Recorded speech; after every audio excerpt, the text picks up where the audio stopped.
নমস্কার, সনাতন ধর্মকথা চ্যানেলে আপনাদের সবাইকে স্বাগত। আজ বৈশাখ মাসের 5 তারিখ রবিবার, শুক্লপক্ষের দ্বিতীয়া তিথি। মহাভারতের সভাপর্বের 26তম অধ্যায়ে অর্জুনের কাশ্মীর জয় পর্ব শুরু করব। নারায়ণং নমস্কৃত্য নরং চৈব নরোত্তমং দেবীং সরস্বতীং ব্যাসাং ততো জয়মুদীরয়েৎ। ঋষি বৈশম্পায়ন বললেন, অর্জুন পর্বত, বন এবং তার আশেপাশের অনেক রাজাদেরকে আয়ত্ত করে তাদেরকে বশীভূত করে অনেক ধনরত্ন সংগ্রহ করলেন। তারপর মৃদঙ্গনাদ, রথচক্রের ঘর ঘর শব্দ এবং মাতঙ্গদের বৃংহিত ধ্বনি দিয়ে পর্বত কানন সমাকীর্ণা বসুন্ধরাকে কম্পিত করে সেই সকল রাজলোকের সঙ্গে উপকূলবাসী বৃহন্তের কাছে উপস্থিত হলেন। বৃহন্ত অবিলম্বে চতুরঙ্গিনী সেনার সঙ্গে রাজধানী থেকে বেরিয়ে অর্জুনের সঙ্গে পর্বতরাজ বৃহন্তের ভীষণ সংঘর্ষ হতে লাগল। কিন্তু বৃহন্ত তার বল বীর্য সহ্য করতে পারলেন না।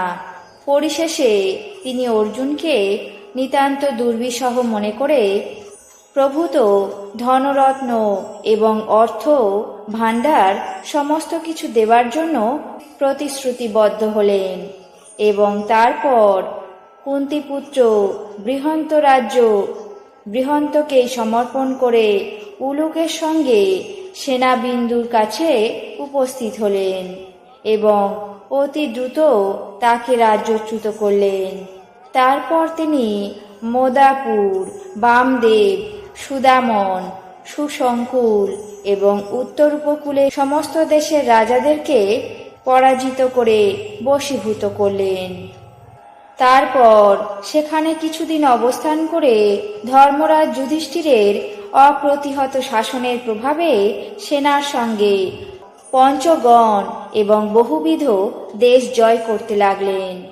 তারপর চতুরঙ্গিনী সেনা নিয়ে সেনাবিন্দুর রাজধানী থেকে বেরিয়ে দেবপ্রস্থে উপস্থিত হয়ে স্কন্ধাবার সংস্থাপন করলেন।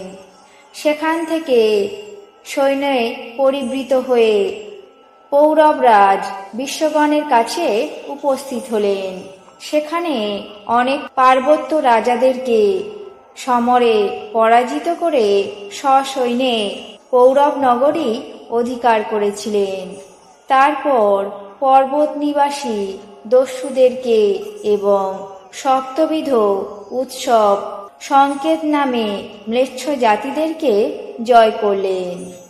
তারপর কাশ্মীর দেশ সম্ভূত ক্ষত্রিয় বীরদের এবং 10 রাজমণ্ডলের সঙ্গে রাজা লোহিতকে পরাজিত করলেন। তখন ত্রিগর্ত, দারু এবং কোকন দেশীয় ক্ষত্রিয়রা অর্জুনের সঙ্গে সমাগত হতে লাগলেন। তারপর মহাবীর অর্জুন রমণীয় অভিসারী নগরী অধিকার করলেন।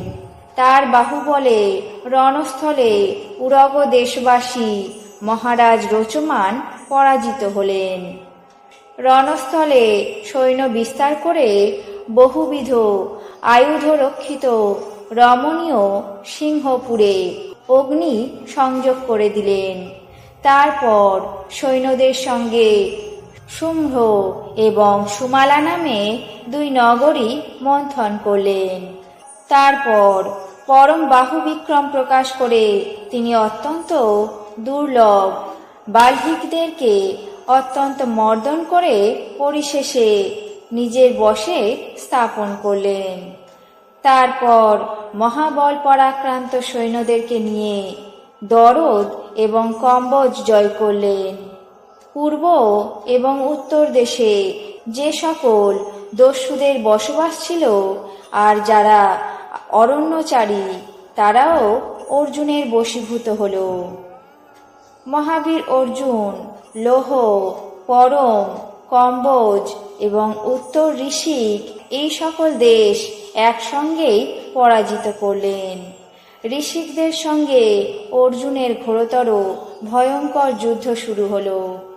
অর্জুন তাদেরকে সমরে পরাজিত করে শুকোদর শ্যাম 8টি অশ্ব নিয়ে এলেন, আর রাজকর স্বরূপ ময়ূরের মতো উদিচ্চ এবং পাশ্চাত্য অতি বেগগামী তুরঙ্গ সংগ্রহ করেছিলেন।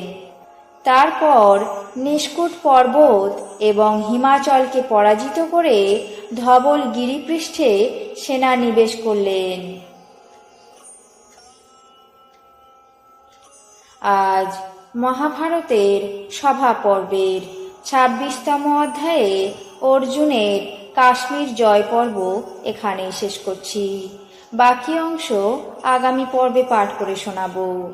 এখন জেনে নেব আজকের দিনের 12টি রাশির রাশিফল। মেষ, দ্বিমুখী আয়। বৃষ, আশাভঙ্গ। মিথুন, প্রণয় আসক্তি। কর্কট, নবপ্রচেষ্টা। সিংহ, প্রতিবেশী কলহ। কন্যা, মানসিক সংযম। তুলা, সমস্যা বৃদ্ধি। বৃশ্চিক, ক্রোধান্বিত। ধনু, বাতের ব্যথা। মকর, সন্তানের সমস্যা। কুম্ভ, সহায়তা প্রাপ্তি।